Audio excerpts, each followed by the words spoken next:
إن الحمد لله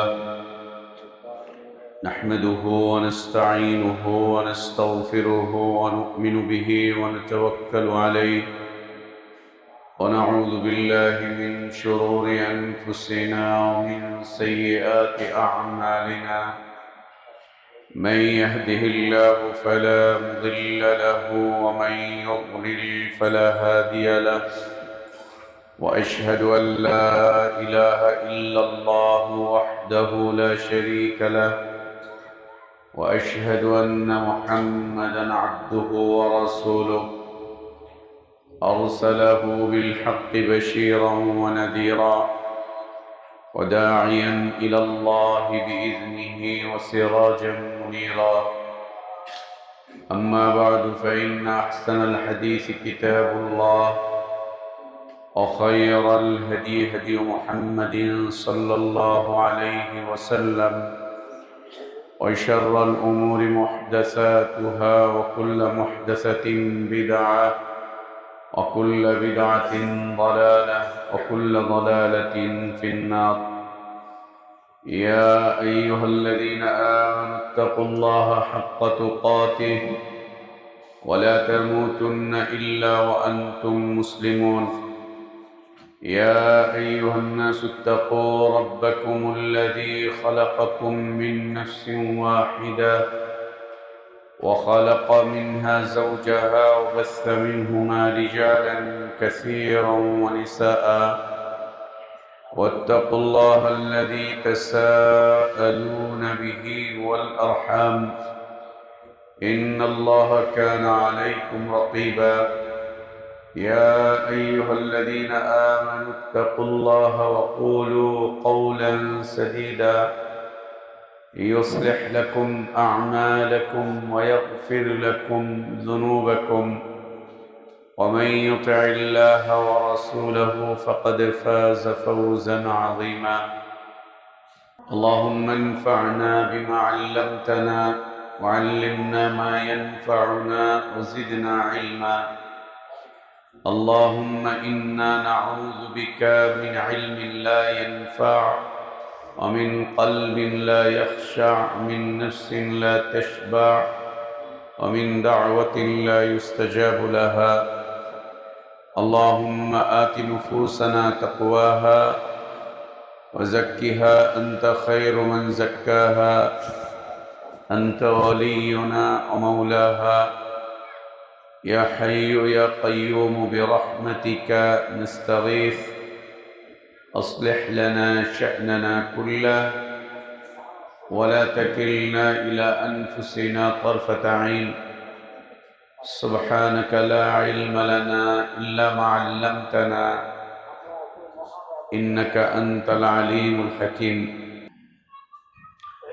সমস্ত প্রশংসা, যাবতীয় গুণগান একমাত্র কেবলমাত্র শুধুমাত্র আল্লাহ রব্বুল আলামিন, আহকামুল হাকিমিন, আরহামুর রাহিমিন, ইলাহুল আলামিনের জন্য, যিনি আমাদেরকে মুসলিম করে সৃষ্টি করেছেন, যিনি আমাদের জন্য উত্তম হালাল রিজকের ব্যবস্থা করেছেন, যিনি আমাদেরকে বিশুদ্ধ হিদায়াতের পথে আহ্বান জানিয়েছেন, যিনি আমাদেরকে মৃত্যু দিবেন, যিনি আমাদেরকে পুনরায় কিয়ামতের দিন তাঁরই সামনে হিসাবের মুখোমুখি করবেন, এবং বিশুদ্ধ ঈমান, বিশুদ্ধ আমলের ভিত্তিতে যিনি আমাদেরকে নাজাত আর জাযা দান করবেন, সে আল্লাহর প্রশংসা, যিনি জুমার সালাত আদায়ের জন্য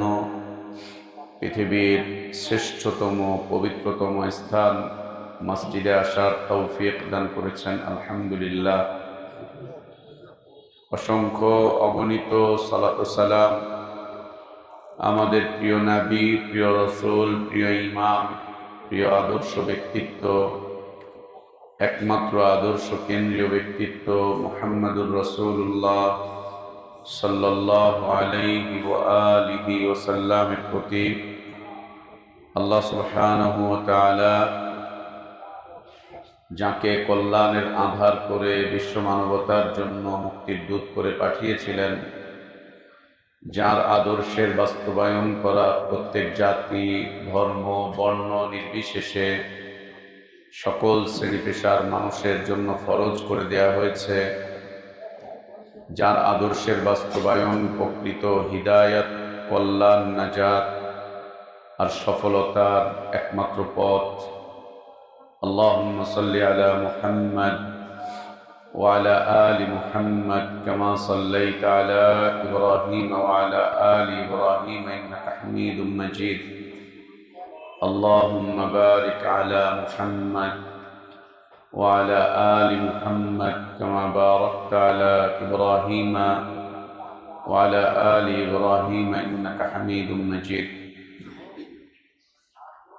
আলহামদুলিল্লাহ, আল্লাহ তাবারক ওয়া তাআলার বিশেষ দয়ায়, তার বিশেষ অনুগ্রহে, তার বিশেষ করুণায় আমরা আল্লাহর পক্ষ থেকে আসা সর্বশ্রেষ্ঠ, সর্বশেষ তার পছন্দনীয় দিনটুকু জানতে, বুঝতে, মানতে চেষ্টা করছি। আল্লাহর কাছে আমাদের দোয়া, আল্লাহ আমাদের এই দিনী জীবনটুকু কবুল করে নেন, আমাদের ভুলগুলো আল্লাহ সংশোধন করে দেন, গুনাহগুলো, অন্যায়গুলো, অপরাধগুলোকে আল্লাহ মাফ করে দেন। আল্লাহ আমাদেরকে ঈমান আর ইসলামের প্রকৃত সৌন্দর্যের উপর বেঁচে থাকার তৌফিক দান করেন।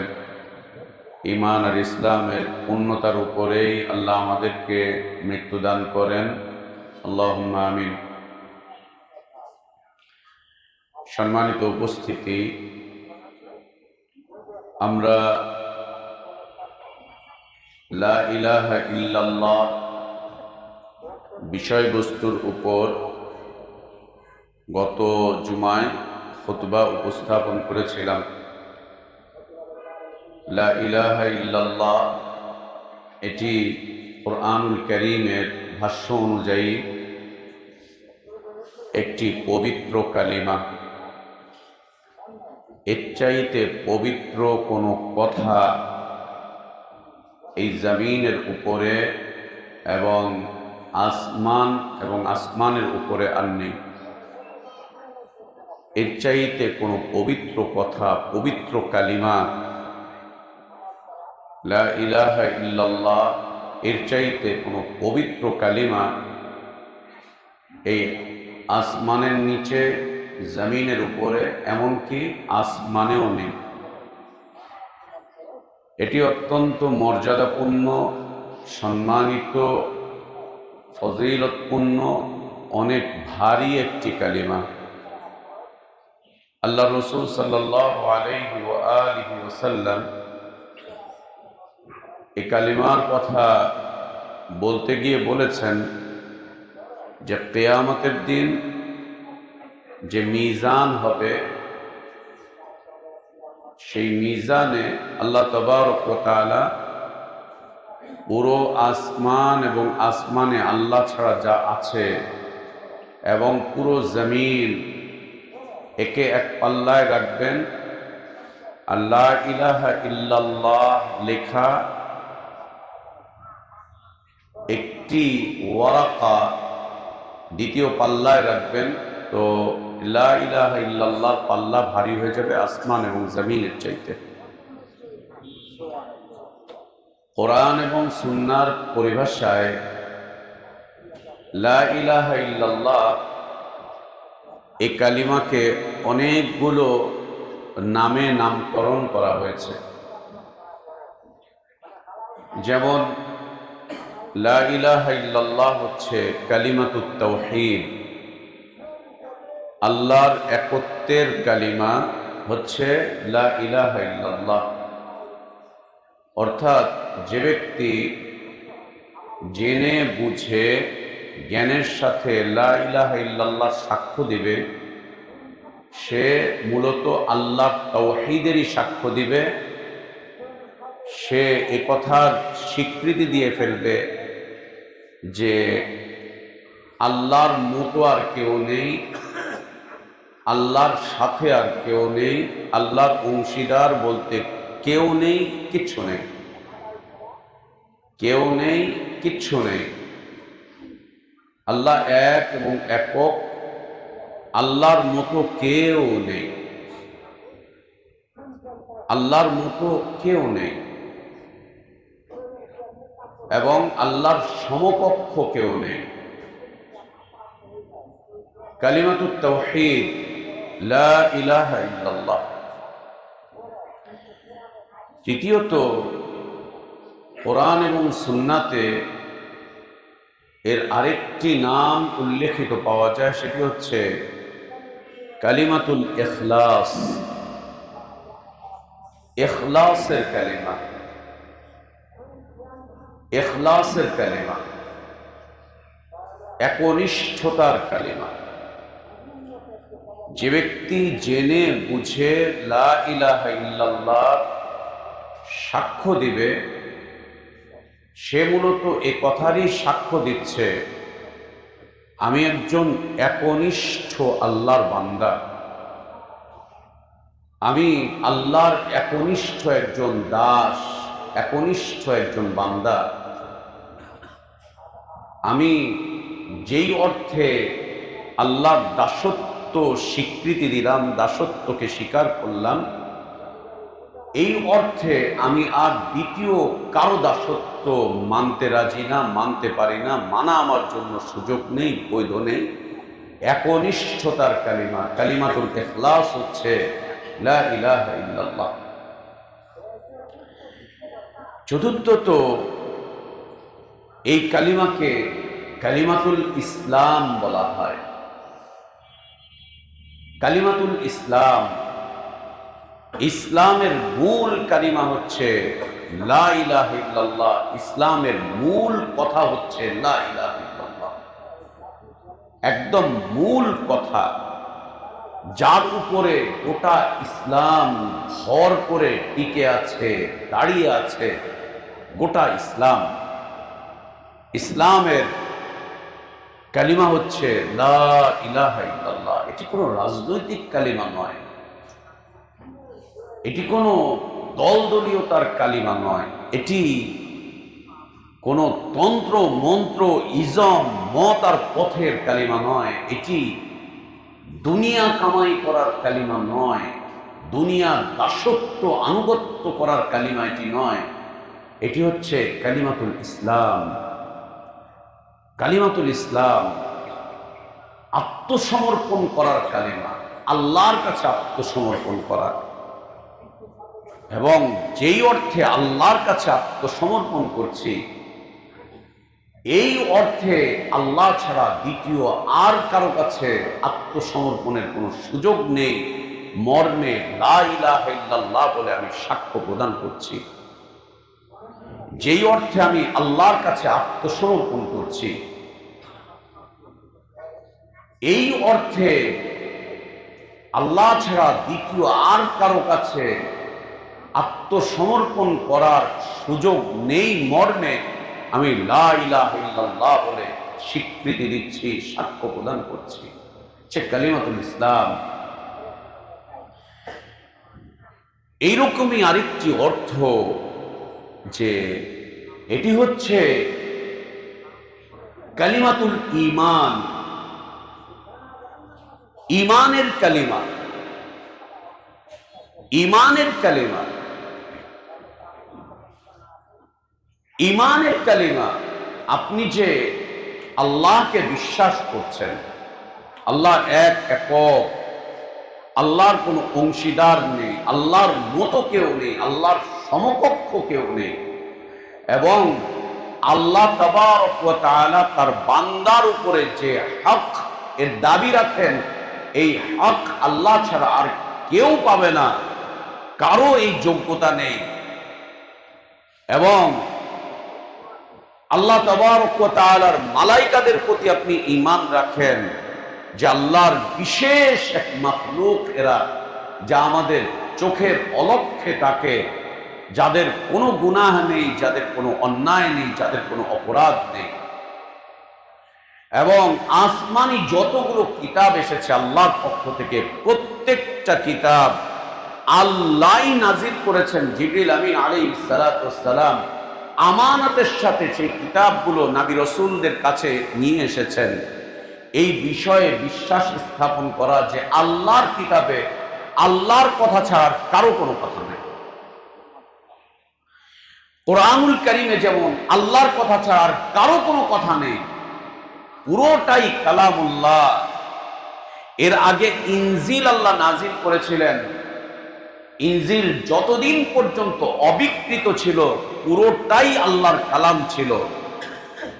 তার আগে তাওরাত নাজিল করেছিলেন, জাবুর নাজিল করেছিলেন, যতদিন এগুলো অবিকৃত অবস্থায় ছিল পুরোটাই আল্লাহর কালাম ছিল, পুরোটাই আল্লাহর কালাম ছিল। পৃথিবীর মানুষের মুক্তির জন্য, কল্যাণের জন্য, নাজাতের জন্য আল্লাহ তাবারক ওয়া তাআলা এই কিতাবসমূহ নাজিল করেছিলেন।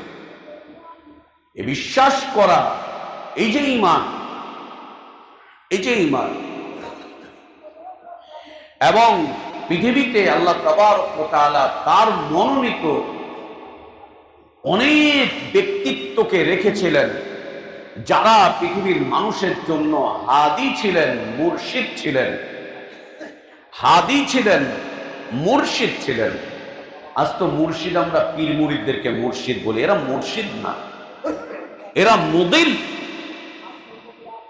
এরা দাল্লুন মুদিল। ও নিজে পথভ্রষ্ট, ও অন্যদেরকে পথভ্রষ্ট করছে। কিসের এরা মুর্শিদ? কাকে মুর্শিদ বলে? কাকে মুর্শিদ বলে? এদের কোনো যোগ্যতা নেই এদেরকে নিজেদেরকে মুর্শিদ বলার। ও নিজে মূর্খ, ওর মুরিদগুলো মূর্খ, এজন্য ওকে মুর্শিদ বলছে। আল্লাহ পৃথিবীতে যে নবী রাসূলগণকে পাঠিয়েছিলেন তারা ছিলেন মুর্শিদ, তারা ছিলেন হাদিয়ান মাহদিয়ান মুরশিদান, তারা মুর্শিদ ছিলেন, তারা মুর্শিদ ছিলেন। এরা কিসের মুর্শিদ? এরা দাল্লুন মুদিল্লুন, এরা নিজেরা গুমরাহ, পথভ্রষ্ট, এবং জাতিকে এরা পথভ্রষ্ট করছে। জাতিকে এরা জীবনের মূল লক্ষ্য থেকে সরিয়ে এক ভ্রান্ত লক্ষ্যের দিকে নিয়ে যাচ্ছে। তো আল্লাহ তাবারক ওয়া তাআলা যে নবী রাসূলগণকে পাঠিয়েছিলেন, এই নবী রাসূলগণ আল্লাহ প্রেরিত পুরুষ ছিলেন, পৃথিবীর মানুষের হিদায়াতের আলোক বর্তিকা ছিলেন, হিদায়াতের পথের পথ নির্দেশনা দানকারী, হিদায়াতের পথের আহ্বানকারী ছিলেন তারা। আল্লাহ তাবারক ওয়া তাআলা তাদেরকে পৃথিবীর মানুষের একক আদর্শ ব্যক্তিত্ব করে পাঠিয়েছিলেন। তাদের সমকালীন সময়ে সর্বশেষ ব্যক্তিত্ব এই ধারাবাহিকতায় মুহাম্মদুর রাসূলুল্লাহ সাল্লাল্লাহু আলাইহি ওয়াসাল্লাম, কিয়ামত পর্যন্ত তিনি পৃথিবীর মানুষের একক আদর্শ ব্যক্তিত্ব। তার সাথে দ্বিতীয় কারো অনুসরণ যদি পৃথিবীর মানুষ করে, সে গোমরাহ হয়ে যাবে। এই ঈমান রাখা, যেই অর্থে আল্লাহ নবী সাল্লাল্লাহু আলাইহি ওয়াসাল্লামের ইতাআত করতে হবে, আনুগত্য করতে হবে, ইত্তেবা করতে হবে, অনুসরণ অনুকরণ করতে হবে, সেই অর্থে পৃথিবীর দ্বিতীয় আর কোনো ব্যক্তির অনুসরণ করলে ঈমান থাকবে না, ঈমান থাকবে না। এ বিশ্বাস স্থাপন করা, রাসূলুল্লাহ সাল্লাল্লাহু আলাইহি ওয়াসাল্লামকে আল্লাহ তাবারক ওয়া তাআলা যেই মাকাম, যেই স্থান, যেই অবস্থান দান করেছেন আল্লাহ প্রদত্ত, এই জায়গাটাতে রাসূলুল্লাহ সাল্লাল্লাহু আলাইহি ওয়াসাল্লামের সমকক্ষ কাউকে নির্ধারণ করা, তাকে বাদ দিয়ে অন্য কাউকে চয়ন করা, অন্য কাউকে নেওয়া, অথবা কাউকে তার মতো মনে করলে পরে আর ঈমান থাকবে না, আর ঈমান থাকবে না। কিসের আল্লামা, কিসের আল্লামা, কিসের আকাবির, কিসের বড় আলিম? কিচ্ছু না আল্লাহ নবী সাল্লাল্লাহু আলাইহি ওয়াসাল্লামের কাছে। যত বড় আলেম আসুক, ওর কাছে কখনোই জিবরিল আমিন আলাইহিস সালাতু ওয়াস সালাম আসেনি, আসবেও না। যত বড় আলেম আসুক, ওর কাছে আসমান থেকে একটা হরফ নাজিল হয়নি। কিতাব তো দূরের কথা, সূরা তো দূরের কথা, আয়াত তো দূরের কথা, একটা অক্ষরও নাজিল হয়নি। এই মৌলবীদের কাছে। কোথায় মুহাম্মদুর রাসূলুল্লাহ সাল্লাল্লাহু আলাইহি ওয়াসাল্লাম, আর কোথায় মৌলবী, কোথায় ইমাম আমাদের, কোথায় পীর বুজুর্গ? কিচ্ছু না, কিচ্ছু না। আল্লাহ রসুল সাল্লাল্লাহু আলাইহি ওয়াসাল্লাম একক আদর্শ ব্যক্তিত্ব, এগুলো অন্তরে গেঁথে নিতে হবে, এগুলো হৃদয়ে চর্চা করতে হবে, না হলে ঈমান বরবাদ হয়ে যাবে, ঈমান থাকবে না। যতই সালাত আদায় করেন, যতই সিয়াম পালন করেন, যতই হজ করেন, যতই উমরা করেন, যতই আল্লাহর রাস্তায় দান করেন, সাদাকা করেন, যতই আল্লাহর রাস্তায় জিহাদের জন্য নিয়ত রাখেন, যতই জিহাদি কার্যক্রম চালান, যাই করেন, কিচ্ছু কবুল হবে না। এগুলো 24 ঘন্টা চর্চার বিষয়বস্তু, হৃদয়ে, মনে, মস্তিষ্কে, জবানে। কতদিন পর্যন্ত? ইলাল মাউত, মৃত্যু পর্যন্ত, মৃত্যু পর্যন্ত। কোথায় আল্লাহ তাবারক ওয়া তাআলার মনোনীত নির্ধারিত ব্যক্তিত্ব পৃথিবীর মানুষের জন্য মুহাম্মদুর রাসূলুল্লাহ সাল্লাল্লাহু আলাইহি ওয়াসাল্লাম, আর কোথায় কাকে এনে বসিয়ে দিয়েছে? সুবহানাল্লাহ, কাকে এনে তার সমমান দাঁড় করিয়ে দিয়েছে? কাকে? কোথায় তার আদর্শ, পবিত্র আদর্শ? কোথায় তার পবিত্র চিন্তা? কোথায় তার পবিত্র চেতনা? কোথায় তার পবিত্র নীতি? কোথায় তার পবিত্র চরিত্র? আর এগুলো জর্দাখোর, নেশাখোর। লা ইলাহা ইল্লাল্লাহ। কোথায় আল্লাহর নবী সাল্লাল্লাহু আলাইহি ওয়াসাল্লাম? কোথায় তিনি? কোথায় তিনি?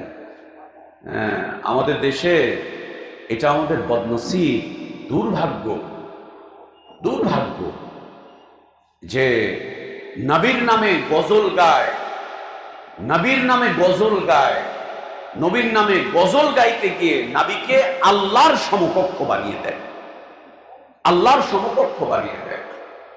আর নবীর নামে গজল গাইতে গিয়ে, নবী প্রেমের কথা বলতে গিয়ে, মদিনার প্রেমের কথা বলতে গিয়ে ঈমান সব বিক্রি করে দিচ্ছে।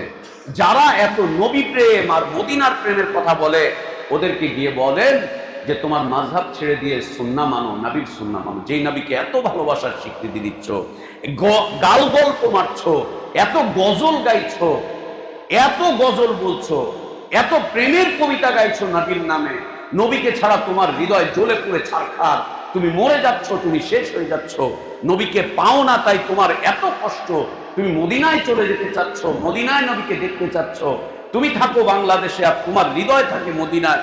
কত কথাবার্তা। ওকে গিয়ে বলেন সালাতে নবীর সুন্নাতটা মানো। এই নবীর মাশুক, এই নবীর প্রেমিক, তুমি নবীর সুন্নাহগুলো মানো তোমার জীবনে, তোমার জীবনে নবীর সুন্নাহ মানো। দেখি তুমি কত বড় নবীর প্রেমিক। ও বলবে আমার মাযহাবে নাই, আমার হুজুর বলে না এগুলো, আমার ইমাম সাহেব এগুলো বলে না, আমার তরিকায় এগুলো নাই। তুমি কার মাশুক, কাকে ভালোবাসো, কাকে পছন্দ করো, কার নামে তুমি গজল গাইছো, কার নামে গজল গাইছো, কার নামে গজল গেয়ে গিয়ে ঝরঝর করে কাঁদো? কি এগুলো? কি? সুবহানাল্লাহ। এগুলো চর্চা করতে হয় মনে, মস্তিষ্কে, জবানে। এগুলো স্বীকৃতি, যেই মাকামে আল্লাহ নবীকে আল্লাহ দান করেছেন সাল্লাল্লাহু আলাইহি ওয়াসাল্লাম, এই মাকাম পৃথিবীর দ্বিতীয় কারো সুযোগ নেই মাকামে যাওয়ার। এই জায়গা আল্লাহ দ্বিতীয় কাউকে দেননি। এই জন্য বলতে হয় একক আদর্শ ব্যক্তিত্ব, এককভাবে একজন মাত্র আদর্শ ব্যক্তিত্ব, তারই আদর্শ মানতে হবে, তারই সুন্নাত মানতে হবে, তারই চিন্তা, তারই চেতনা, তারই নীতি, তারই আদর্শ, তারই চরিত্র, তারই দেওয়া জীবনযাপনের গতি, তারটাই নিতে হবে, ভিন্ন কারোটা না। সে যেই হোক না কেন, ভিন্ন কারোটা না, ভিন্ন কারোটা না। সাল্লাল্লাহু আলাইহি ওয়াসাল্লাম। এবং আখিরাতের প্রতি, শেষ দিবসের প্রতি ঈমান, মনে প্রাণে বিশ্বাস করা যে এই জীবন শেষ না, এর পরে আরেকটা জীবন আছে, সেই জীবনের 5টা ধাপ, সেই জীবনে আমাকে হিসাব বানে জর্জরিত হতে হবে, আমার জীবনের প্রতিটা মুহূর্তের হিসাব আল্লাহ তাবারক ওয়া তাআলা চাইবেন, তাকে হিসাব দিয়ে তারপরে আমাকে যেতে হবে, হিসাব দিয়ে তারপরে আমাকে যেতে হবে, হিসাব দিয়ে যেতে হবে। এবং এক কঠিন রাস্তা সিরাত তা পার করতে হবে। আখিরাতের ভালো এবং মন্দ, আখিরাতের আযাব এবং আখিরাতের প্রাপ্তি, আল্লাহর রহমত, আখিরাতের নাজাত এবং আখিরাতের আযাব, এগুলোকে হক বলে মনে মস্তিষ্কের চর্চা করা, এটা জবানে উচ্চারণ করতে থাকা যে আখিরাত সত্য, আখিরাতের বিষয়বস্তু সত্য, আখিরাতের প্রত্যেকটা ধাপ সত্য যা কোরআন এবং সুন্নাতে বর্ণিত হয়েছে, এর প্রতি ঈমান এবং ভালো মন্দ তাকদীরের প্রতি ঈমান, এই যে 6টা স্তম্ভ, এই 6টা স্তম্ভের সূচনায়, 6টা স্তম্ভের মূল কালিমা হচ্ছে লা ইলাহা ইল্লাল্লাহ। ঈমানের মূল কালিমা, ইসলামের মূল কালিমা, ইখলাসের মূল কালিমা, তাওহীদের মূল কালিমা, এবং সবচাইতে বেশি পবিত্র কালিমা হচ্ছে লা ইলাহা ইল্লাল্লাহ। এর সাথে সাথে আরো পরিচয় হচ্ছে এই কালিমাকে কোরআন এবং সুন্নাহ কালিমাতুত তাকওয়া বলেছে। কালিমাতুত তাকওয়া আল্লাহর ভয়ের কালিমা, আল্লাহ ভীরুতার কালিমা, আল্লাহ ভীরুতার কালিমা। একজন ব্যক্তি সে লা ইলাহা ইল্লাল্লাহ স্বীকৃতি দিয়ে সে কথা প্রমাণ করে, তার স্বীকৃতির মাধ্যম দিয়ে এ কথাই প্রতীয়মান হয় সে আল্লাহকে ভয় করে। আর যে ব্যক্তি আল্লাহকে ভয় করে সে আল্লাহর দেওয়া হালালকে মেনে হালালের উপরে চলে, আল্লাহর দেওয়া হারামকে মেনে হারামকে বর্জন করে চলে, সেই হচ্ছে মুত্তাকি। এই তাকওয়ার কালিমা হচ্ছে লা ইলাহা ইল্লাল্লাহ। আছে এর আমল? আছে এর আমল? এর আমল আছে? নাই। এটা তাবিজের কালিমা, এটা ঘরের সামনে গেটের সামনে লাগিয়ে রাখার কালিমা, এটা দোকানে টানানোর কালিমা, আর বিড়ি টেনে বিড়ি ধোয়া ওই কালিমার উপরে ফোকার কালিমা। এটা দেখবেন রাস্তায় রাস্তায় লা ইলাহা ইল্লাল্লাহ লেখা, ও বিড়ি টানতেছে, ওর মধ্যে ধোয়া মারছে। ঘরের মধ্যে লা ইলাহা ইল্লাল্লাহর বিশাল একটা কাঠ, একটা শোপিস লাগানো, ও ঘরে বসে বসে সিগারেট টানছে, ও লা ইলাহা ইল্লাল্লাহ টানিয়ে রেখেছে, ওইখানে উলঙ্গ নৃত্য দেখছে, উলঙ্গ ডান্স দেখছে, সবকিছু দেখছে। বেহায়াপনা, উলঙ্গপনা, নেশাজাত দ্রব্য পান করছে, হারাম কামাই রোজগার করছে, হারাম খাচ্ছে, আর লা ইলাহা ইল্লাল্লাহকে ঘরের উপরে টানিয়ে রেখেছে, দরজায় টানিয়ে রেখেছে, দোকানে টানিয়ে রেখেছে, অফিসে টানিয়ে রেখেছে। উপরে লা ইলাহা ইল্লাল্লাহর কালিমা টানিয়ে রেখে নিচে দাঁড়িয়ে দাঁড়িয়ে মানব রচিত মতবাদ তৈরি করছে, মানব রচিত আইন তৈরি করছে, আইন প্রণয়ন করছে, আইন প্রণয়ন করছে। উপরে লা ইলাহা ইল্লাল্লাহর কালিমা লিখে রেখে নিচে কবরে সিজদা করছে, মাজারে সিজদা করছে, পীরে সিজদা করছে। লা ইলাহা ইল্লাল্লাহ এটি কালিমাতুত তাকওয়া। লা ইলাহা ইল্লাল্লাহ এর আরেক পরিচয় হচ্ছে এটি কালিমাতুল বারাআহ, সম্পর্ক ছেদের কালিমা। যে ব্যক্তি এই কালিমাকে জেনে বুঝে এই কালিমার স্বীকৃতি দিবে, সে ব্যক্তি পৃথিবীর আরেকটা শ্রেণীর মানুষের সাথে সে সম্পর্ক ছেদ ঘোষণা করবে। ওকে বলতে হবে না তোর সাথে আমার কোনো সম্পর্ক নেই, ওকে বলার দরকার হবে না তোমার সাথে আমি সম্পর্ক ছিন্ন করলাম। এই কালিমাই ওকে সম্পর্ক ছিন্ন করিয়ে দিবে, এই কালিমাই সম্পর্ক ছিন্ন করিয়ে দিবে। কালিমাতুল বারাআহ। কার সাথে বারাআহ? আল বারাআতু মিনাশ শিরকি ওয়া আহলিহি।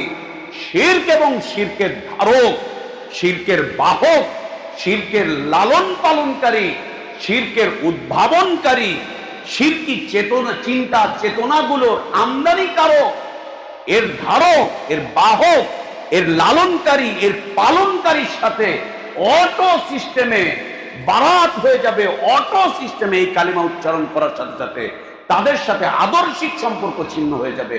হোক ওর বাপ, হোক ওর মা, হোক ওর ভাই, হোক ওর সন্তান, হোক ওর স্বামী, হোক ওর স্ত্রী, হোক ওর নেতা, হোক ওর এলাকার কেউ, অন্য কেউ, আরো কেউ, অন্য কেউ, আরো কেউ, যেই হোক না কেন, এটি কালিমাতুল বারাত।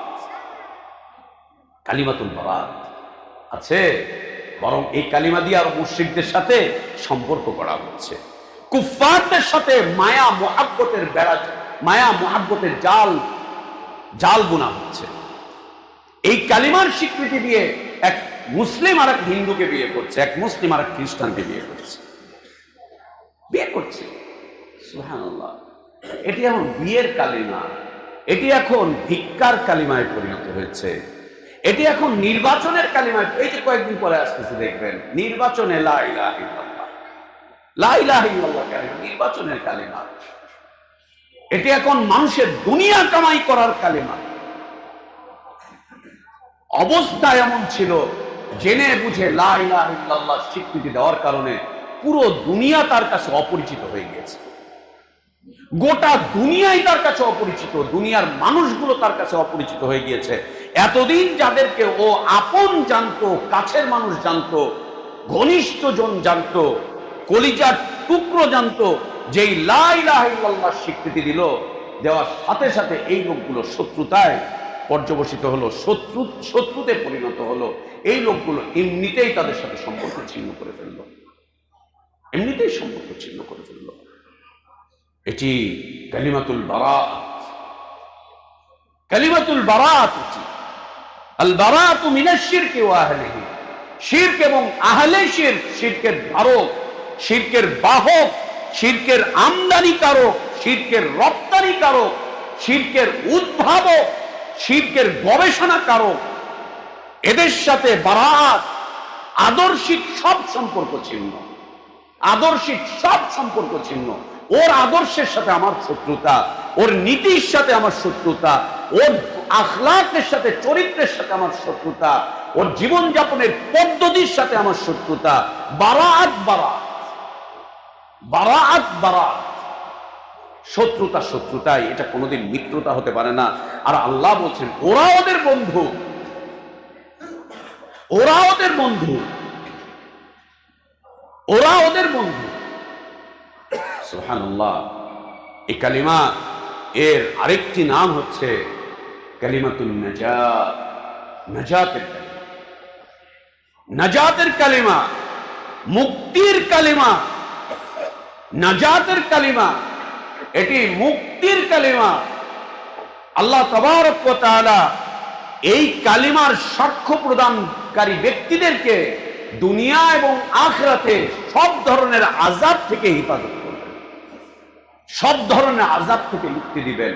মুক্তির সনদ হচ্ছে লা ইলাহা ইল্লাল্লাহর কালিমা। মুক্তির সনদ, মুক্তির মূল কালিমা, মুক্তির মূল বক্তব্য, মুক্তির মূল মানদণ্ড হচ্ছে লা ইলাহা ইল্লাল্লাহর কালিমা, কালিমাতুন নাজাত, কালিমাতুন নাজাত। আল্লাহ নবী সাল্লাল্লাহু আলাইহি ওয়াসাল্লাম বলেন, যে ব্যক্তি ইখলাসের সাথে লা ইলাহা ইল্লাল্লাহ স্বীকৃতি দিবে, আল্লাহ তাবারক ওয়া তাআলা তাকে জান্নাতে প্রবেশ করাবেন, জান্নাতে প্রবেশ করাবেন। কত বক্তব্য আল্লাহ নবী সাল্লাল্লাহু আলাইহি ওয়াসাল্লামের নাজাতের বিষয়ে, যে লা ইলাহা ইল্লাল্লাহ নাজাতের কালিমা, নাজাতের কালিমা। লা ইলাহা ইল্লাল্লাহ স্বীকৃতি দাও তো আল্লাহ তোমাকে নাজাত দিয়ে দিবেন। আল্লাহ নবী সাল্লাল্লাহু আলাইহি ওয়াসাল্লামের আপন চাচা, খুব কাছের চাচা, খুব ঘনিষ্ঠ চাচা, খুব আদর করত, খুব যত্ন করত, খুব মায়া করত, খুব মহাব্বত করত আল্লাহ নবী সাল্লাল্লাহু আলাইহি ওয়াসাল্লামকে। খুব মায়া ছিল, খুব মহাব্বত ছিল। মক্কার সব মানুষরা যখন নবী সাল্লাল্লাহু আলাইহি ওয়াসাল্লামকে দূর দূর করে তাড়িয়েছে, সব মানুষ যখন তাকে বহিষ্কার করতে চেষ্টা করেছে, সব মানুষগুলো যখন নবী সাল্লাল্লাহু আলাইহি ওয়াসাল্লামের সাথে শত্রুতা করেছে, আঘাত করেছে, মেরেছে, আটকে রেখেছে, যার পর নাই শত্রুতা করেছে, তখন তার চাচা তাকে জড়িয়ে ধরে ছায়া করে তাকে আবদ্ধ করে রেখেছিলেন। এবং মক্কার সব কাফের এবং মুশরিকিনদের বিরুদ্ধে তিনি একা দাঁড়িয়ে গিয়েছিলেন তার ভাতিজার পক্ষে, এবং কয়েকটা কথা বলেছিলেন, তোমাদের চোখ যদি কোনো খারাপ নজরে আমার ভাতিজার দিকে উঠে তোমাদের চোখ উঠিয়ে ফেলবো। তোমাদের হাত যদি আমার ভাতিজার দিকে কোনো খারাপ দৃষ্টিতে উঠে, ওই হাতকে গুড়িয়ে দিব। যতদিন তিনি বেঁচে ছিলেন নবী সাল্লাল্লাহু আলাইহি ওয়াসাল্লামকে মক্কার মুশরিকরা তেমন কোনো ক্ষতি করতে পারেনি। যেই মারা গেল, ওরা একযোগে সব দিক থেকে তার উপরে হামলে পড়লো, রাসূলুল্লাহ সাল্লাল্লাহু আলাইহি ওয়াসাল্লামের উপরে হামলে পড়লো একযোগে। এতটাই ভালোবাসতেন নবী সাল্লাল্লাহু আলাইহি ওয়াসাল্লামকে তিনি। আল্লাহ নবী সাল্লাল্লাহু আলাইহি ওয়াসাল্লামকে একদিন এসে তিনি বললেন যে, বেটা, তোমার কওম আজ আমার কাছে এসেছিল, তোমার আত্মীয় স্বজন লোকজন আমার কাছে এসেছিল, তারা এসে তোমার ব্যাপারে নালিশ করলো। বেটা দেখো, আমার বয়স হয়ে গিয়েছে, আমি আর এই ভার নিতে পারতেছি না, পুরো জাতি তোমার বিরুদ্ধে চলে গিয়েছে, তুমি একটুখানি কি থামতে পারো, একটুখানি কি বিরত থাকতে পারো বেটা, আমি আর পারছি না এই দায়িত্ব পালন করতে। এভাবে করে নবী সাল্লাল্লাহু আলাইহি ওয়াসাল্লামকে তিনি বলছিলেন। নবী সাল্লাল্লাহু আলাইহি ওয়াসাল্লাম তার এই কথা শুনে খুব হালকা বোধ করছিলেন, খুব অসহায়ত্ব বোধ করছিলেন। আল্লাহ নবী সাল্লাল্লাহু আলাইহি ওয়াসাল্লামের চোখ দিয়ে পানি বের হয়ে আসলো যে একজন মাত্র ব্যক্তি, সে আমাকে আমার পিছন থেকে সহায়তা করে আসতেছে, এই লোকটাও সরে গেল। তিনি বলছিলেন, বেটা একটু থামো, একটু ধীরে, তোমার কওমকে আর চটাতে যেও না, ওরা সব একজোট হয়ে যাচ্ছে, তোমার বিরুদ্ধে ঐক্যবদ্ধ হচ্ছে, যে কোনো মুহূর্তে তোমার উপরে হামলে করবে। আল্লাহ নবী সাল্লাল্লাহু আলাইহি ওয়াসাল্লাম তার চাচাকে বললেন যে, চাচা, কেঁদে ফেললেন নবী সাল্লাল্লাহু আলাইহি ওয়াসাল্লাম এবং বললেন, চাচা, এর থেকে বিরত থাকার কোনো সুযোগ আমার নেই। আল্লাহ আমাকে দুইটা রাস্তা দিয়েছেন, হয় ইজ্জতের জীবন অথবা শাহাদাত। এটা বলতেই থাকবো, বলতে বলতে মরে যাব, অথবা আমি বিজয় বেশে টিকে থাকবো দুনিয়াতে, ইজ্জতের জীবন অথবা শাহাদাত, হয় ইজ্জত নতুবা শাহাদাত। এছাড়া ভিন্ন কোনো রাস্তা আমার জন্য খোলা নেই চাচা, হয় ইজ্জত অথবা শাহাদাত, ভিন্ন কোনো রাস্তা আমার জন্য খোলা নেই। আমি পারবো না, আমার দ্বারা সম্ভব না। চাচা যখন বুঝতে পারলেন ভাতিজাকে আর থামানো সম্ভব না, ওটা করবেই, তখন চাচা বলছেন, বেটা যাও, তোমার কাজ তুমি করতে থাকো, তোমার কাজ তুমি করতে থাকো, যতদিন পর্যন্ত আছি তোমার দিকে কেউ চোখ তুলে তাকাতে পারবে না, আমি যতদিন আছি, বেটা যাও করতে। এটি কিন্তু কাফের। এই কুফরি অবস্থায় নবী সাল্লাল্লাহু আলাইহি ওয়াসাল্লামকে তার দাওয়াতে এভাবে করে সাপোর্ট করে আসছিলেন। আর আজ আমরা আমাদের মুসলিম ভাইদের কাছে অসহায় বোধ করি, কাফেরদের কাছে না, মুসলিম ভাইদের কাছে অসহায়ত্ব বোধ করি। আজ আমাদেরকে প্রশাসনের কাছে নালিশ করে আমাদের মুসলিম ভাইরা, আমাদের বিরুদ্ধে নালিশ করে, আমাদের বিরুদ্ধে অন্যদেরকে লেলিয়ে দেয়, খেপিয়ে দেয়, অন্যদের হাতে তুলে ধরতে চায়। কারা? মসজিদের মুসল্লিরা, মসজিদের অবুঝ মুসল্লিরা, অতিমাত্রায় জ্ঞানী, জ্ঞানের কিচ্ছু নেই, তারপরেও বড় মুফতি। তারা আজ মুসলিমদের রক্ত মুসলিমরা ঝরাচ্ছে, মুসলিমদের মাংস মুসলিমরা খাচ্ছে, মুসলিমদের গল্লা মুসলিমরা কাটছে, কাফের মুশরিকরা লাগিয়ে দিয়ে হাত চুপচাপ বসে আছে, চুপচাপ বসে আছে। আজ আমরা আক্রান্ত আমাদের মুসলিম ভাইদের মাধ্যমে, কাফের মুশরিক না, অনেক পরে। এবং দ্বীনের এই দাওয়াতের ক্ষেত্রে আমাদের এত অসহায়ত্ব, এত অসহায়ত্ব। একজন কাফের তো নবী সাল্লাল্লাহু আলাইহি ওয়াসাল্লামকে এভাবে করে শেল্টার দিয়েছিলেন। আজ আমাদের মাথায় হাত দেওয়ার মতো, আমাদেরকে সান্ত্বনা দেওয়ার মতো কোনো মানুষ খুঁজে পাওয়া যায় না মুসলিমদের মধ্যে হতে। কাফেররা তো নেই, মুসলিমদের মধ্যে সান্ত্বনা দেওয়ার কাউকে পাওয়া যায় না। আসেন, লেকচার দেন, চলে যান, ব্যাস এতটুকুই।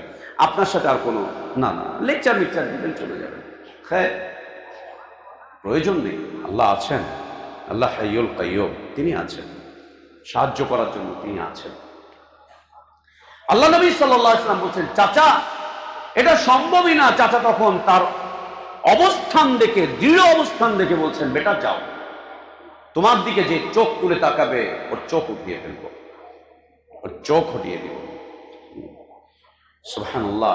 এই চাচাই যখন মৃত্যু সজ্জায় শায়িত, আল্লাহ নবী সাল্লাল্লাহু আলাইহি ওয়াসাল্লাম সংবাদ পেলেন যে চাচার অবস্থা খুব খারাপ, মরে যাবে, সোজা বাইরে থেকে চলে আসলেন চাচার কাছে। এসে দেখলেন আবু জাহেল উমাইয়া ইবনুল খালাফ এবং মক্কার আরো যে নেতৃবৃন্দ মুশরিকিনদের, তারা তার চতুর্দিকে এসে বসে আছে। নেতারা আপনি আমাদের দেশে দেখেন, এই ধর্মনিরপেক্ষ নেতা, জাতীয়তাবাদের নেতা যখন মরতে যায়, ওদের কাছে গিয়ে আপনি বলবেন যে বাবা তওবা করো, ইস্তিগফার করো, এই কি বলবেন? ওর কানের সামনে গিয়ে ওকে ওর নির্বাচন শেখায়, ওর মনোনয়ন শেখায়, ওর দলীয়তা শেখায়, ওর এইটা শেখায়, ওর ওইটা শেখায়, ওর হ্যান ত্যান শেখায়। সুবহানাল্লাহ। আমারই চাচাতো ভাই বড় নেতা ছিল, মারা গেছে, অসুস্থ, ওর কিডনি একটা ফেলে দেওয়া লেগেছে, আর এক কিডনি ডায়ালাসিস চলছে 2 দিন পর পর, আইসিইউতে ছিল। এমন অবস্থায় শুনলো যে আমাদের এলাকার তার সে যেই দল করে, ওই দলের কমিটি হচ্ছে, এমপি সাহেব এসে উপস্থিত হচ্ছে, ও যদি না থাকে তো ওর এই পদ অন্যকে দিয়ে দিবে। ও আইসিইউতে, ওর অবস্থা খুব খারাপ, ও আইসিইউ থেকে উঠে বের হয়ে চলে আসছে, বলছে আমি না গেলে আমার এই পদ থাকবে না। ও আইসিইউ থেকে একদিনের ছুটি নিয়ে বের হয়ে এসে ও মিটিং এসে উপস্থিত, লা ইলাহা ইল্লাল্লাহ, মিটিং এসে উপস্থিত, যাতে ওর পদ না যায়, ওর পদবি যাতে না যায়, ওর পদবি যাতে না যায়। ওকে দেখে এমপি মন্ত্রী হাত করে তাকিয়েছে, কি ওনা হাসপাতালে, ওইখানে কিভাবে হচ্ছে দলের টান, দলের ভালোবাসা আমাকে এখানে নিয়ে চলে আসছে। বেশি দিন আর বাঁচলো না, তারপরে 3-4 মাস ওর কমিটি করতে করতে ও মরে চলে গেল দুনিয়া থেকে। কি নিয়ে গেল? মনে রেখেন, আপনার সাথী সঙ্গী, আপনার দলের নেতৃবৃন্দ, আপনার দলের চেলা চামুন্ডা, আপনার দলের যে সমস্ত কর্মী টর্মী আছে, ওরা আপনাকে ঈমানের সাথে দুনিয়া থেকে বিদায় নিতে দিবে না। ওরা আপনাকে ঈমানের সাথে বিদায় নিতে দিবে না, দুনিয়া থেকে মুসলিম হয়ে বিদায় নিতে দিবে না। আর যদি ইচ্ছে থাকে ইসলামের উপরে দুনিয়া থেকে বিদায় নিবেন, মুসলিম হয়ে দুনিয়া থেকে বিদায় নেবেন, ওই সমস্ত চাটুকার মাটুকার সব ছেড়ে দিয়ে ইসলামী জীবন যাপন করেন, ইসলামী জীবন যাপন করেন, ওগুলো সব ছাড়েন, ছেড়ে দিয়ে ইসলামী জীবন যাপন করেন। ওই লোক ছাড়েন, ওই লোক ছেড়ে দেন, ও ছেড়ে দিয়ে ইসলামী জীবন যাপন করেন। আর না হলে সমস্যা আছে, যতই আপনার পোলাপান হুজুর ডেকে এনে আপনার দোয়া করাক, আপনি নাজাত, খবর আছে নাজাত পাবেন না। ইসলাম ছাড়া নাজাত পাওয়া যায়, ইসলাম ছাড়া নাজাত পাওয়া যায়। এগুলো একটা দুইটা নাকি, কত আমাদের চোখের সামনে আমাদের নেতা নেত্রীদের মৃত্যুর হালাত দেখতেছি। মরে যাচ্ছে, মরার সময়ও ওই স্লোগান দিতে দিতে মরতেছে, অমুকের সৈনিক, তমুকের সৈনিক, অমুক নেতা, তমুক নেতা, হ্যান ত্যান, কত কিছু, কত কিছু, কত কিছু। সুবহানাল্লাহ। আল্লাহ নবী সাল্লাল্লাহু আলাইহি ওয়াসাল্লাম চলে আসলেন তার চাচার কাছে, এসে দেখলেন সব নেতারা বসা, সব নেতারা বসা। নবী সাল্লাল্লাহু আলাইহি ওয়াসাল্লাম সোজা চলে গেলেন চাচার কানের কাছে গিয়ে বলছেন, ইয়া আম কুল লা ইলাহা ইল্লাল্লাহ ওয়া হাজ্জু লাকা বিহা ইনদাল্লাহ। এই চাচা, তুমি লা ইলাহা ইল্লাল্লাহ স্বীকৃতি দাও। তুমি যদি স্বীকৃতি দাও, আমার কানে কানেই বলো, জোরে কাউকে বলার দরকার নেই, আমার কানে কানে বলো, শুধু আমি আমার কানে শুনতে চাই, বলো, বলো, আমার কানে কানে বলো, লা ইলাহা ইল্লাল্লাহ স্বীকৃতি দাও, শাহাদা দাও। আমি তোমার এই শাহাদাটা আল্লাহর কাছে তুলে ধরবো, তুলে ধরে আল্লাহ থেকে জান্নাত নিয়ে দিব তোমাকে। খালি মরার সময় এটা বলে যাও। চাচা ওর কর্মী বাহিনীর দিকে, ওর চেলা চেমুন্ডার দিকে তাকাচ্ছে, ভাতিজা দাওয়াত দিচ্ছে যে চাচা মরছো, অন্তত লা ইলাহা ইল্লাল্লাহ বলে মরো। তোমার এত ত্যাগ আমার উপরে, এত অবদান আমার উপরে, এত কিছু করেছো তুমি আমার জন্য, আমার এই দাওয়াতের জন্য, আমার ইসলামের জন্য। আমার কানে একটু বলে যাও, কত মানুষ আমার সাথে লা ইলাহা ইল্লাল্লাহ স্বীকৃতি দিয়ে নাজাতের সার্টিফিকেট নিয়েছে, আর তুমি এমনি এমনি চলে যাবা। চাচা একটু সাক্ষ্য দাও, আমার কানে কানে বলো। চাচা নেতা কর্মীর দিকে তাকালো, তাকানোর পরে নেতা কর্মী বলছে যে আবু তালেব আমাদের নেতা, সারা জীবন এক আদর্শের উপরে থেকে শেষ সময় ভাতিজার কথা শুনে, ভাতিজার আদর্শ মেনে দুনিয়া থেকে বিদায় নিবা, ভাতিজার আদর্শ মানবা, ভাতিজার ধর্ম মানবা, ভাতিজার কথা শুনবা, ভাতিজার কাছে স্যারেন্ডার করবা। সারা জীবন এক আন্দোলন করছো, আর শেষ সময় এসে আর এক আন্দোলন করবা। কেমন নেতা তুমি? কেমন নেতা তুমি? বলেই ফেললো, আতারগাবু আন দীনি আব্দুল মুত্তালিব। তুমি তোমার বাপ, তোমার নেতা, তোমার বাপ যে আমাদের আরো বড় নেতা ছিল, তার দিন থেকে তুমি মুখ ফিরিয়ে নিবা? নবী সাল্লাল্লাহু আলাইহি ওয়াসাল্লাম তার কানে আবার বললেন, চাচা বলো, একবার শুধু বলো, আমি আল্লাহর কাছে এটাকে দলিল হিসাবে উপস্থাপন করব, আল্লাহর কাছে অনুমতি নিব, আল্লাহর কাছে শাফাআত করব, আল্লাহকে অনুরোধ করে তার থেকে জান্নাত নিয়ে দিব তোমাকে, তুমি শুধু একবার বলো, আমার কানে বলো। নবী সাল্লাল্লাহু আলাইহি ওয়াসাল্লাম কানের মধ্যে বলছেন, আর ওদিক দিয়ে নেতারা বলছে যে এটার উপরেই মরো, এটার উপরেই মরো, বাপদাদার ধর্ম ছাড়বা, সমাজের ধর্ম ছাড়বা, আজীবন তোমার পিছনে আমরা জিন্দাবাদ জিন্দাবাদ করেছি, আর আমাদেরকে ফেলে রেখে দিয়ে তুমি আরেক ধর্ম মেনে চলে যাবা। একদিকে আল্লাহর নবী বলছেন, কালিমাতুন নাজাত উল্লেখ করছেন তার কানে, আর ওইদিকে ওর নেতা কর্মীরা এসে বলছে যে এটা কি করবা। নবী সাল্লাল্লাহু আলাইহি ওয়াসাল্লাম ফেল করে তাকিয়ে আছেন। ও বলেই ফেললো, আমুতু আলা দীন আব্দুল মুত্তালিব, এই মুহাম্মদ, তোমার দিনকে আমি কবুল করতে পারলাম না, আমি আমার বাপ দাদার ধর্মের উপরেই মৃত্যুবরণ করলাম। বলেই বেশ মরে গেল, শেষ বলেই বেশ মরে গেল, বলেই মরে গেল। আল্লাহ নবী সাল্লাল্লাহু আলাইহি ওয়াসাল্লাম বললেন, চাচা আমি তোমার জন্য আল্লাহর কাছে দোয়া করতে থাকবো যতক্ষণ না আল্লাহ আমাকে নিষেধ করেন। আমি তোমার জন্য আল্লাহর কাছে চাইতে থাকবো, আল্লাহ তুমি আমার চাচাকে মাফ করো, কারণ আমার চাচা আমার পিছনে এত অবদান রেখেছে, তুমি মাফ করো, যতক্ষণ না আল্লাহ আমাকে নিষেধ করেন। আল্লাহ তাবারক ওয়া তাআলা এরপরে আয়াত নাজিল করে বলছেন, নবী তোমার জন্য জায়েজ নেই যে এই মুশরিকের জন্য তুমি দোয়া করো। জি, আপনার দলের হলে হাত তুলবেন। ওটা যে মুশরিক ছিল, ও মাজারে যেত, ও যে মুশরিক ছিল, নেতা নেত্রীর ছবির নিচেও বসে থাকতো, ও যে মুশরিক ছিল, কোরআনের আইনের বিরুদ্ধে কথা বলতো, ও যে মুশরিক ছিল, ও ইসলামের বিরুদ্ধে রাস্তায় নেমে আসতো, ও যে মুশরিক ছিল, ও ইসলামকে নিয়ে কটাক্ষ করত, কটূক্তি করত, আর তুমি এত বড় দাড়ি নিয়ে ওর জন্য মরে যাওয়ার পর হাত তুলে দোয়া করতেছো। ঠিক তোমার ইসলামের উপরে, ঠিক ঠিক তোমার ইসলামের উপরে। কার জন্য দোয়া করছো? আল্লাহ নিষেধ করেছেন কোন মুশরিকের জন্য দোয়া করা যাবে না, হোক সে বাপ, হোক সে চাচা, দোয়া করা যাবে না, হাত তোলা যাবে না আল্লাহর কাছে, মনে মনেও বলা যাবে না যে আল্লাহ তাকে ক্ষমা করে দাও, তাকে মাফ করে দাও। আজ তো আমরা নাস্তিকরা মরে গেলেও তার জন্য দোয়া করতে চাই, কেন? আমার দলের নাস্তিক।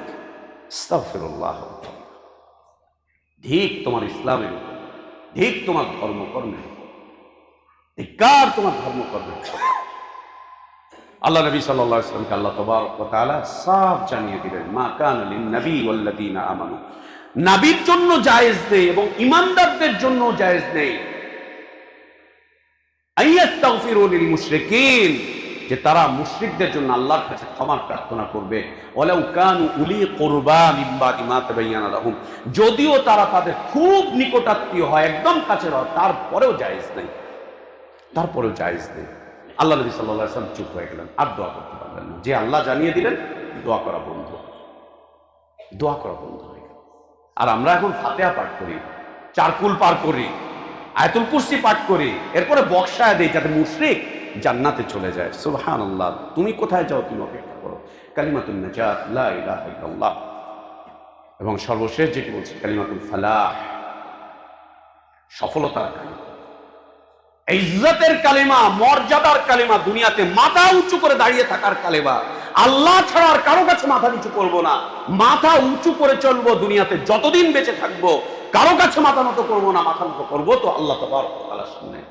ইজ্জতের কালিমা, মর্যাদার কালিমা, পেটে ভাত না থাকতে পারে, ভালো কাপড় চোপড় না থাকতে পারে, মাথা গোজা ঠাই না থাকতে পারে, কিন্তু এই কালিমা আপনাকে ইজ্জতের এক জীবন দিবে, মর্যাদার এক জীবন দিবে, সম্মানের এক জীবন দিবে, সফলতার এক জীবন দিবে। বোঝেন কালিমা। ও মুসলিম, লা ইলাহা ইল্লাল্লাহ বোঝো, লা ইলাহা ইল্লাল্লাহ বোঝো। যে কালিমার স্বীকৃতি দাও তা বোঝো, তা জানো, তার জ্ঞান অর্জন করো, তার উপরে অটল থাকো, অবিচল থাকো। আল্লাহ আমাদেরকে তৌফিক দান করেন। বারাকাল্লাহু লানা ওয়া লাকুম ফিল কুরআনিল আযীম ওয়া নাফা'না ওয়া ইয়্যাকুম বিমা ফীহি মিনাল আয়াতি ওয়াদ যিকরিল হাকীম। আকুলু কওলি হাযা ওয়া আস্তাগফিরুল্লাহ লি ওয়া লাকুম ওয়া লিসাইরিল মুসলিমিন। আলহামদুলিল্লাহি রাব্বিল আলামিন ওয়াল আকিবাতু লিল মুত্তাকিন ওয়ালা উদওয়ানা ইল্লা আলাল যালিমিন ওয়া আশহাদু আল লা ইলাহা ইল্লাল্লাহ ওয়াহদাহু লা শারীকা লাহু লাহুল মুলকু ওয়া লাহুল হামদু ইহয়ী ওয়া ইউমীতু ওয়া হুয়া আলা কুল্লি শাইইন কাদির। ইলাহুল আউওয়ালিন ওয়াল আখিরিন ওয়া আশহাদু আন্না মুহাম্মাদান আবদুহু ওয়া রাসূলুহু ওয়া সাফিয়্যুহু ওয়া খলীলুহু صلى الله عليه وعلى آله وأصحابه وبارك وسلم تسليما كثيرا إلى يوم الدين.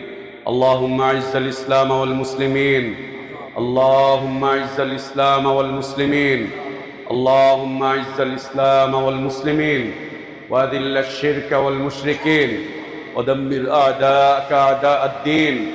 اللهم اجعل هذا البلد آمنا مطمئنا وسائر بلاد المسلمين.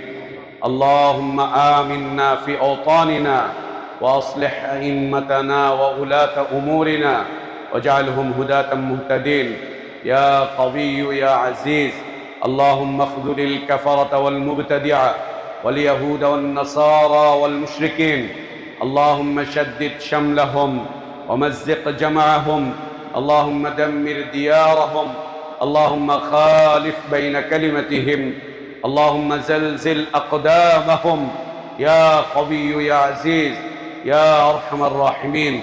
اللهم أصلح لنا ديننا الذي هو عصمة أمرنا، وأصلح لنا دنيانا التي فيها معاشنا، وأصلح لنا آخرتنا التي إليها معادنا، واجعل الحياة زيادة لنا في كل خير، والموت راحة لنا من كل شر.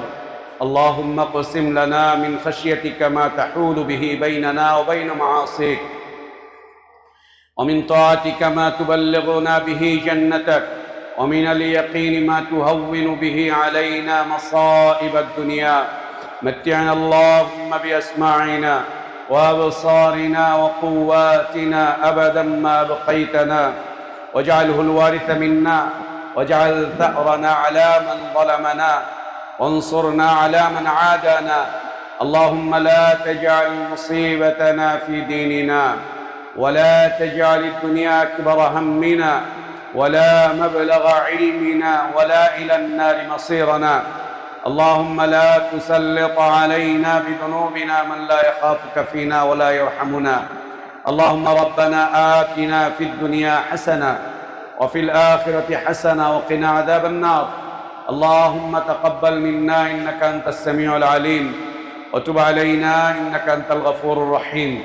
عباد الله رحمكم الله، إن الله يأمركم بالعدل والإحسان وإيتاء ذي القربى وينهى عن الفحشاء والمنكر والبغي، يعظكم لعلكم تذكرون. فاذكروا الله العظيم الجليل يذكركم، واشكروه على نعمه يزدكم، ولذكر الله أكبر. الله يعلم ما تصنعون.